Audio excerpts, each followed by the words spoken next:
Hi, good afternoon. This is Carol from Group 4 and I will be discussing you the human resource management in ERP. But first, I will be introducing to you the introduction of this topic. So, first, what is human resource?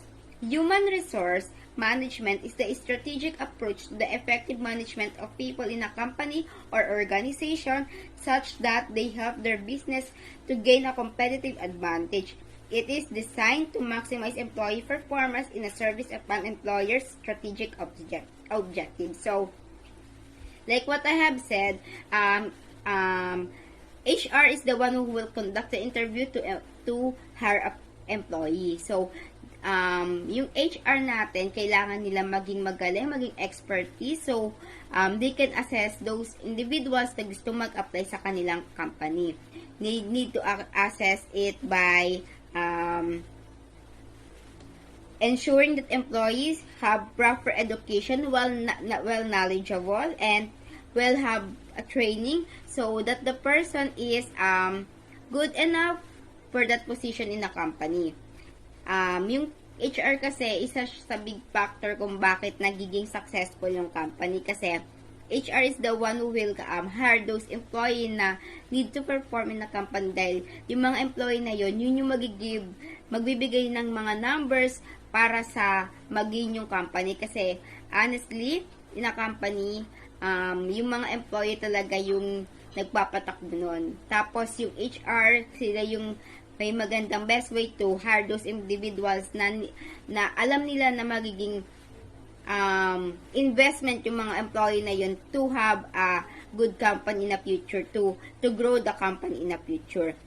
In a company, of a factor to be succeed is to have a good employee. The reason why HR needs to conduct an initial interview up to final interview from educational attainment and work experience so that the person or employee who will apply is deserving to have the spot in the position that they are looking for.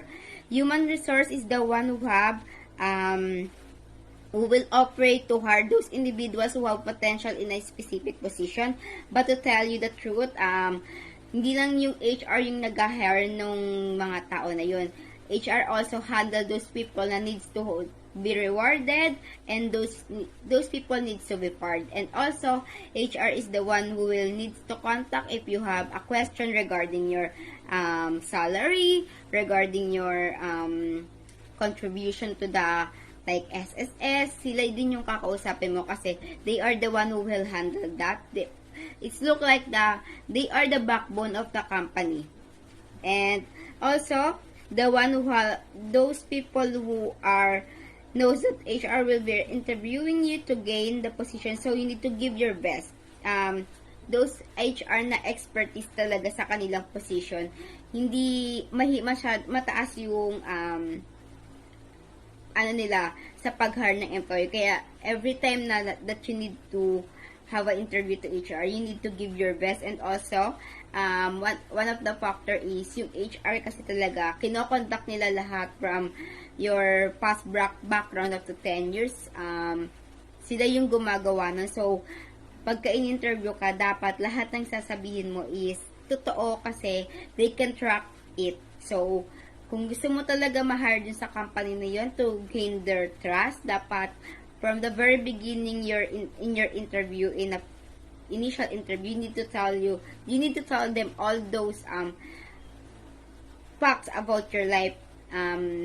They can assess it kasi na if you are nagsisinungaling lang. Kaya yung HR talaga is a big factor ng company na sila talaga yung reason why nag-grow yung company kasi nag-hire talaga sila ng mga tao na best sa position na yun. They also part those people na alam mo yun, yung talagang ginagalingan sa una, then afterwards nawawalan those people na nag-aawol. So, ayun, pinapire nila yun. Kaya dapat, una pa lang, give mo na yung best mo to while interviewing with the HR so they can see in you that you deserve the spot in that position that they are looking for. And as a company that grows from small company to big, they need to have a great HR is one of the factor you need to consider so your company will improve. Kasi nga, like what I have said, yung HR yung nagre-recruit talaga ng people. So if you want to your company to be succeed, you have to magkaroon ng people na employee na magaling talaga sa position na yun. So your company will improve in the future. And lahat kasi ng bagay in the backbone of the company, HR is the one who will handle it, like interviewing those people, yung mga supervisor yung magigib ng reward sa mga employee na deserves to be rewarded. First, supervisor will be assess them, then next is HR will also assess them for them to be rewarded, and yung mga HR na yon, they are the one who will give you the rewards to the company, and that's all. So, my next topic is human resources duties after hiring. So, ano nga ba ang trabaho ng HR pagkatapos ma-hire ng mga employee?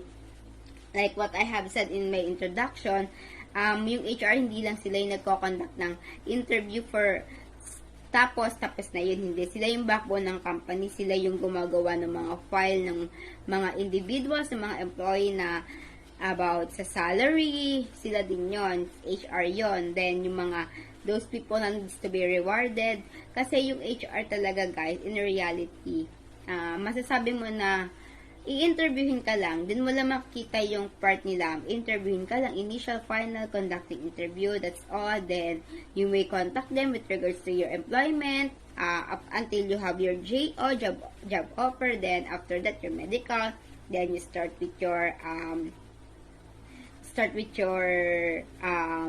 work with the company. Pero hindi lang din yun natatapos, kasi yung mga HR na yan, after you hired, they will also assess you if you are still deserving to that position.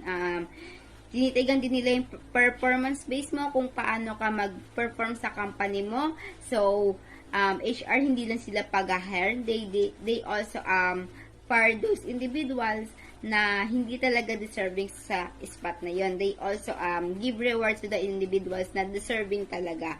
And sila din yung nag-give ng nag-give sila ng also yung HR after duties nila after you be hired.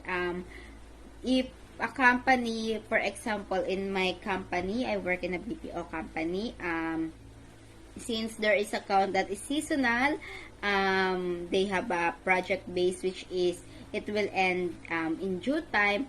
HR will be the one who will assess kung saan ka malilipat, kung saan best position ka malilipat. Sila yung maglilipat sa iyo na you cannot choose what account you will handle, what position you will handle for the next month, since as of right now, for example, as of right now, your company will end soon. So, sila yung mag-give sa'yo ng, mag-a-assess sa'yo kung saang account ka malilipat. Kaya, hindi lang talaga sila yung HR. Kasi, mostly, ang alam lang natin sa HR, sila yung nag-hire sa atin. Pero in reality talaga, sila yung nag-a-assess kung paano grow yung isang employee sa different accounts, kasi 'di ba nga hindi lang naman tayo we cannot hindi tayo dun pwede sa position na yon for forever in a long time. So you need to upgrade to different positions, so HR will be the one who will conduct it. So in reality, in a company to grow, to be more successful, is to have a great HR, so they can assess those individuals who is needs to be spot in that position, needs to have courage to perform well, since the HR is the one who will assess you in the very beginning of your employment in their company. Kaya kailangan yung sa HR, sila talaga yung nag-a-assess kung deserve mo ba talaga yung position na yun or kailangan mong maalis. Kasi, di ba nga, may mga contractual but still they still continue with that company since they are performing well. So HR is the one who will conducting it if they still deserving to be spot. So that's all. Thank you. I hope you I hope you learned a lot with my topic. Hello everyone, I'm Christine Michaela Elgaba from OMGT 3D, and let me discuss to you the recruitment process and hiring process. First is recruitment process. Recruitment process involves finding the candidate with the best skills, experience, and personality to fit the job. It requires a series of collecting and reviewing resume, conducting job interviews, and finally selecting and onboarding an employee to start working for the organization. Does it mean po na ang recruitment process sila po yung mga human resource o HR na nag-hire po o nagfa-fire ng isang employee. Kaya po, ang recruitment process po, ito po yung titignan po nila sa resume kung ano po ang experience, ano po ang skills na kaya mo pong ibigay dun po sa company o dun po sa vacant na job. Kaya po, 'di ba, meron po tayong tinatawag. Next po is yung mga initial interview and final interview. Yan, sila po yung nagre-review po ng resume. Kung makikita po doon, nakalagay po doon ng experience, ang personality mo po, and yung skills mo po. Kaya, maganda rin po na nailagay mo po lahat po ng mga naging experience mo po doon, reference, para po matawagan po nila yung mga reviews mo po na naging work, and yung mga skills po na kaya mo pong gawin. Like for example po, ang hinahanap po nila is a sales agent. So, kailangan mo po ilagay dun sa mga skills mo po na good communication skills. And tinitingnan din po yung personality mo po. Kaya pagka mag-apply po tayo sa isa pong company, kailangan po ay presentable po tayo at hindi po tayo agad. Pag nakita po nila na okay po, mag-conduct po sila ng initial interview para ma-interview po. Kasama po sa proseso ng recruitment process ay ang interview. Pag nakapasa po kayo sa initial interview, papasok po tayo sa pangalawa hanggang sa final interview. Pag nakapasa na po kayo sa final interview, dito po yung i-onboarding po kayo or i-training po kayo para po malaman nyo na po kung ano po yung mga dapat at hindi po dapat gawin dun po sa in-applyan nyo. And then para po ma-train din po yung mga kailangan nyo pa pong i-improve dun pa po sa skills na kailangan pa po dun sa job po na pinag-applyan mo. Next is hiring process. Hiring process refers to the process of finding, selecting, and hiring new employees to a company. There's a 14 hiring process step. First is identifying hiring need. As the initial step of the hiring process, human resources, together with the other decision makers, should clearly identifying the hiring need. When looking into the upcoming project, you should definitely establish some long-term and short-term hiring needs. This automatically leads us to the second point on this list. And second is the planning. Creating a sufficient plan for your hiring will not only make you more efficient but also help you have a good understanding of the current as well as the future needs of the company. For that purpose, it is beneficial to specify starting dates and other technicalities with your hiring team. Third is the creating a job description. When creating a job description, make sure to include the following elements: company description, have job requirements. This 14 hiring process is very important to hire people. Kailangan mo na po i-identify yung kailangan po sa isa pong gagawin mo pong project para po maalam mo po kung ano po at kung sino po yung dapat i-hire. Second is planning. Pa-planning mo po yung mga hire mo, yun nga po, sa gagawin mo pong project. Tapos magagawa ka po ng job description na include mo po doon company description, job recruitments, duties, and responsibilities. Does it mean po na ilalagay mo po doon kung ano po yung mga skills, kung ano pong experience, o kung ano po yung mga dapat talagang kailangan ng isang nag-a-apply po sa isa pong company. Next is the recruiter, posting and promoting job openings, diba po? Next is the applicant screening. Pag nakita mo na po yung resume niya, screening mo na po siya kung ano po yung personality niya, ano po yung anin mo na po yung resume na binigay niya. Next po, pag naano mo po, tatawagan mo po siya, interviewin ng isang HR, yung applicant na yon, then i-assess po siya. Tapos iba-background check kung ano yung mga experience o yung mga kayang gawin, kung fit pa siya doon sa isang kailangan sa job description na yon. Next is the pre-employment testing. Ito po yung i-interview na siya ng isang manager. And next is the decision. Next, yung pre-employment po, doon na po yung titignan na po yung skills niya o yung kaya niya po ba gawin yun. Then next is the decision kung ano po yung offer and tapos second to the last po is the hiring. Next is the applicant screening. Pag nakita mo na po yung resume niya, screening mo na po siya kung ano po yung personality niya, ano po yung aanin mo na po yung resume na binigay niya.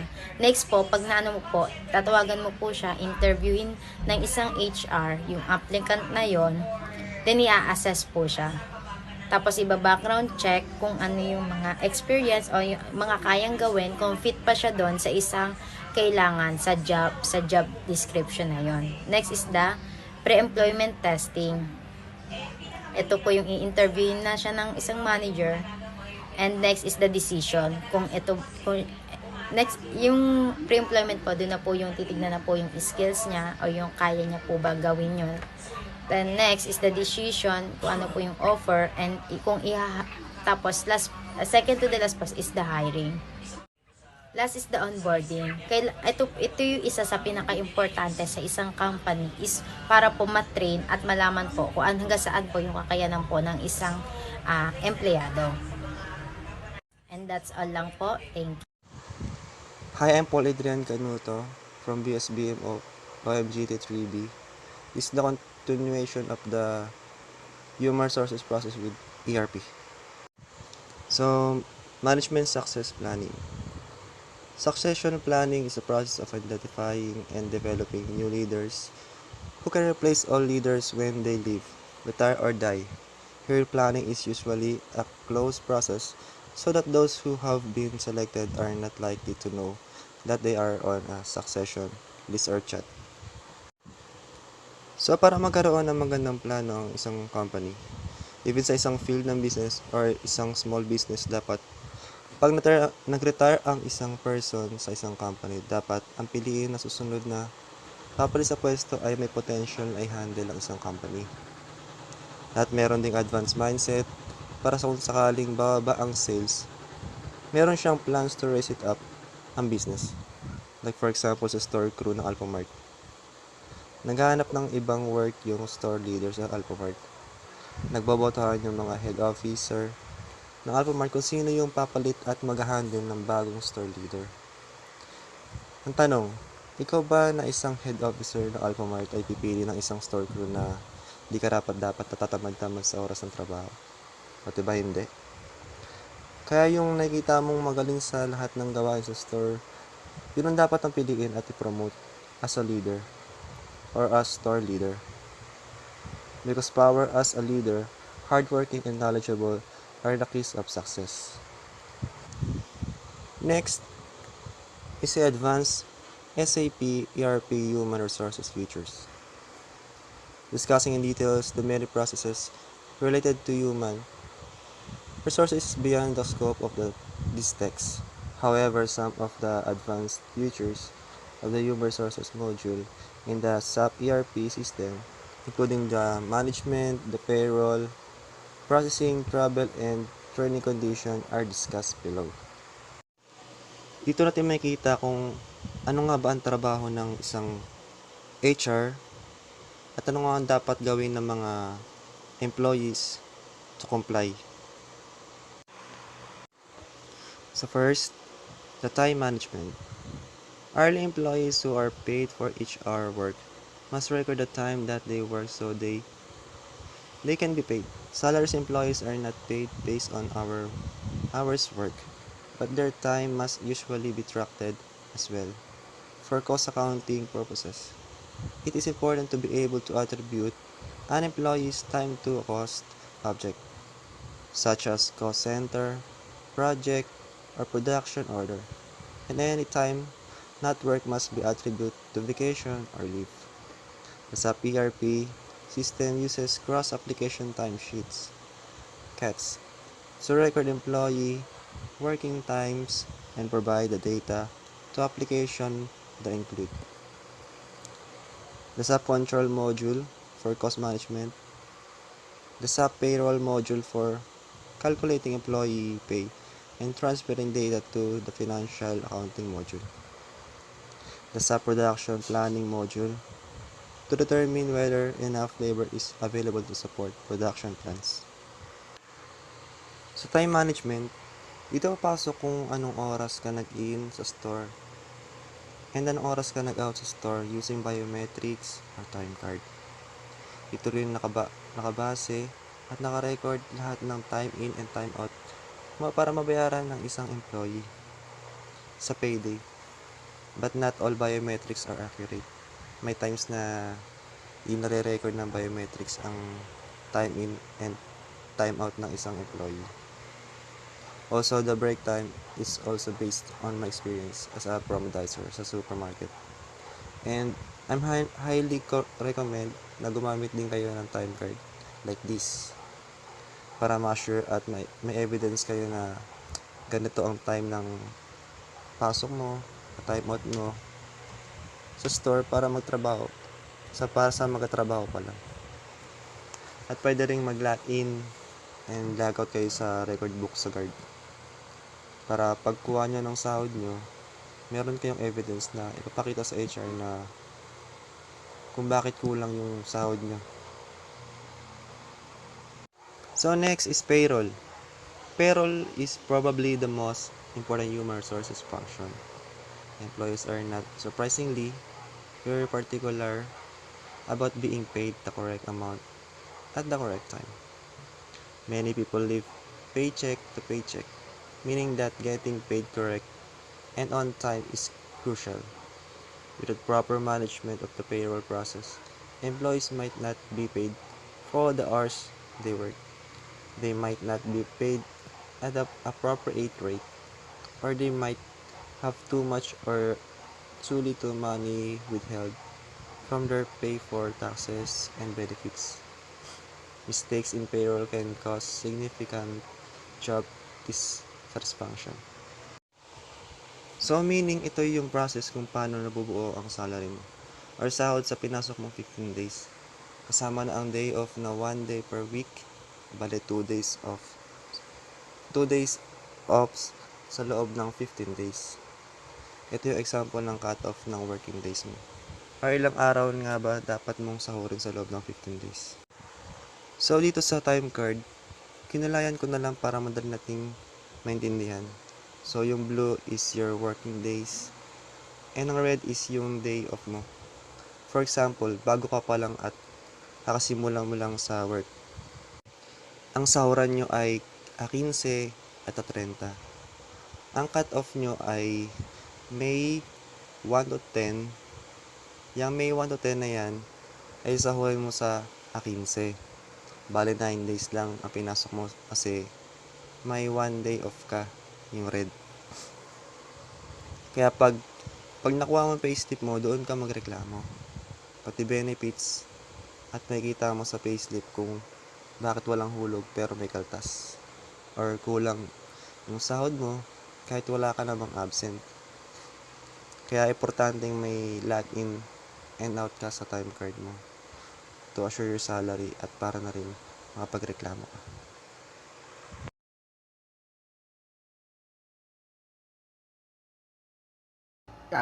So, hi guys, good evening. So, good evening kasi gabi na, no? Okay. So, I am Junray Tercio. So, my report is all about travel management, training and development. Yan. So, yan. Tatlong topic lang po yung pag-uusapan natin ngayong gabi, no?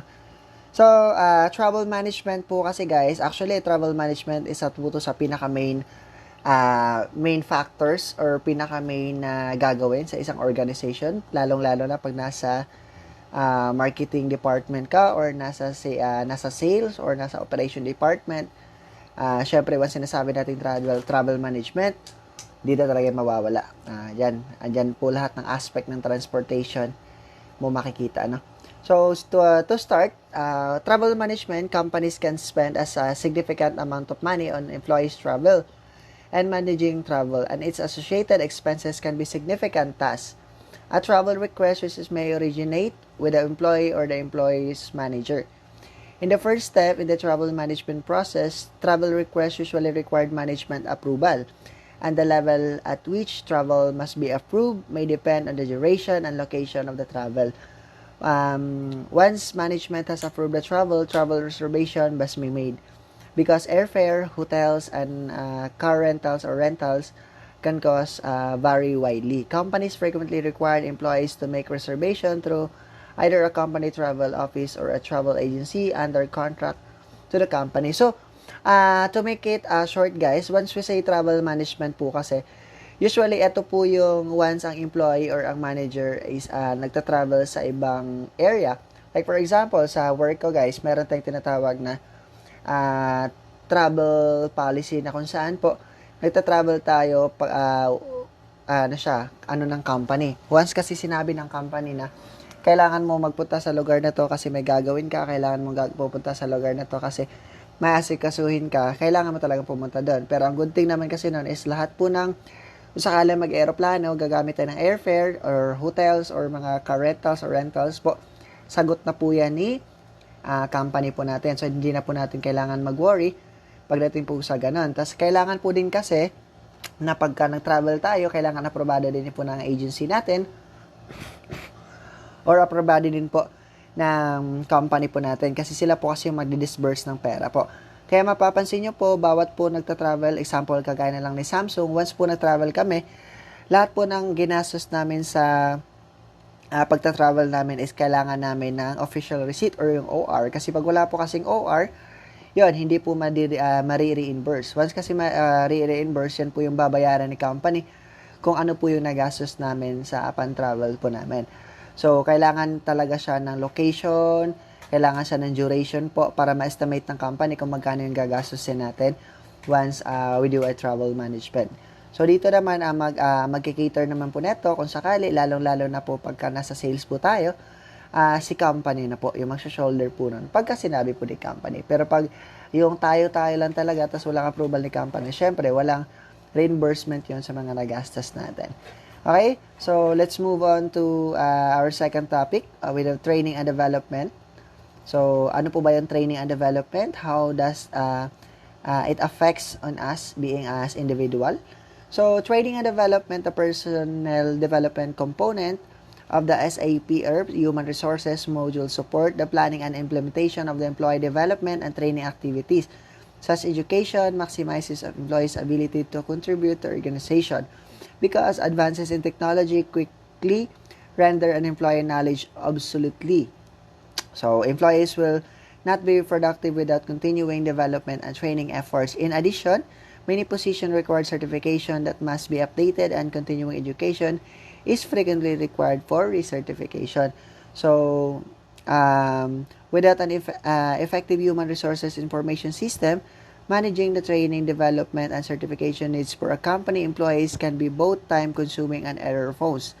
In the SAP ERP system, employee development is driven by qualification and requirements. Requirements are skill or abilities associated with a position, while qualification are skills or abilities associated with a specific employee. So, dito lang po guys, ang pinaka-broad lang kasi na sinasabi nito is training management, training and development system natin po. Kasi is every employee po kailangan natin magkaroon ng training. Kasi po, like for example, tayo ay isang manager po, kailangan natin magkaroon ng training para po once we get into that position po, alam natin kung ano yung gagawin natin, kung suit po ba tayo dyan sa position na yan. Kaya mapapansin nyo po, may, once po kasi nag-apply tayo ng higher position, always yung training and developments talaga hindi siya mawawala. Like for example, tayo from lower position, nag-upgrade tayo to higher position. Siyempre, bago natin makuha yung higher position, kailangan muna natin dumaan ng intensive training para alam natin kung ano yung gagawin natin once we are into that position na.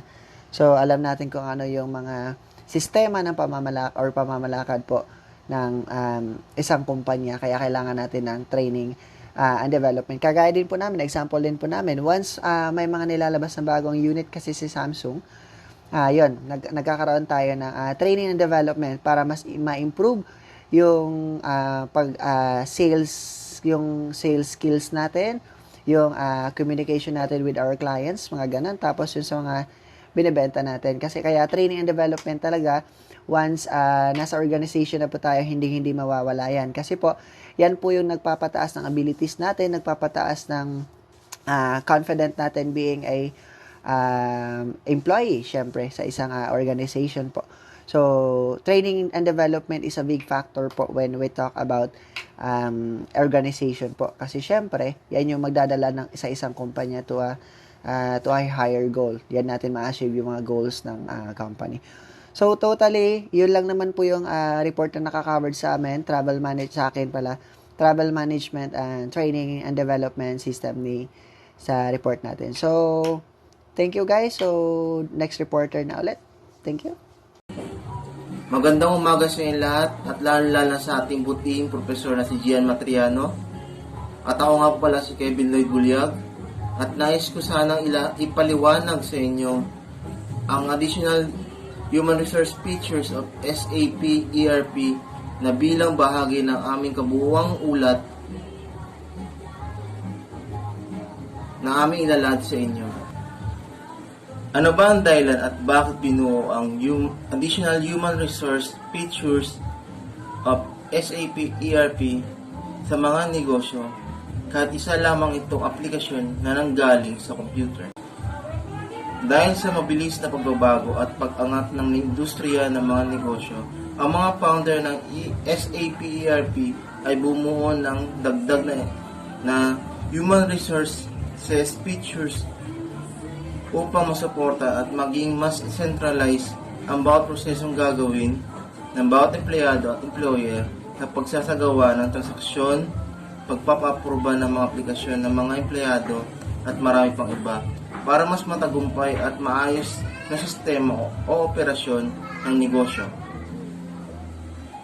Ano-ano nga ba ang mga idinagdag na additional human resource features of SAP ERP? Isa dito ang time management. Ang time management, many employees, especially sales, who spend a significant amount of time off the road, may not have regular access of a PC. Mobile time management allow employees to use cellular phones, records their working time, record absences, enter a leave request, and check their time charge data. At para naman sa atin, ang time management ay kung paano natin hatiin ang ating oras upang magampanan at magkaroon ng saysay ang bawat oras na ating ilalaan. Tulad din ng time management ng ASP ERP, ito ay binibigyan ng karapatan ang bawat empleyado na gumamit ng cellphone upang kanilang marecord ang bawat detalye ng kanilang oras ng trabaho, absences, leave at iba pa. Sa management of family and medical leave, ito ay isang human resource module na binawasan ang pasanin, administrasyong pinanukala ng batas na kung saan binigyan ng karapatan na maaari nang alamin ng mga HR kung eligible o tunay na maaari makatanggap ng leave ang isang empleyado at direktang ibabawas ang bawat araw ng absences nito sa hinihiling na allowances leave. Sa domestic partner handling naman, marami ng kumpanya ang kumikilala sa mga domestic employers na kung saan kinailangan pa nila mag-ibang bansa upang sumuporta at sustentuhan ang bawat pangangailangan ng kanilang pamilya.